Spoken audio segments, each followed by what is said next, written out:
Hi, it's a beautiful day in Washington as we kick off the 50th anniversary celebration of Smithsonian's National Air and Space Museum.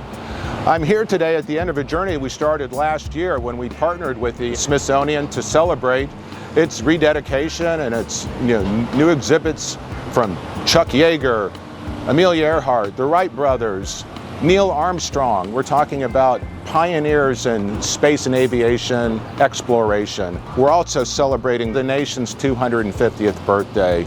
It's been an exciting time as we look back at the FAA's involvement in aerospace innovation, and we're just beginning. When we look to the future and we see the future of advanced air mobility, drones, supersonic, return to space and the moon. I mean, it's an amazing time to be in the United States of America and see the great innovations that we are helping at the FAA to unlock. So I want to encourage you to come visit us, celebrate with us our history, our heritage, and get excited about the future that we're developing right now.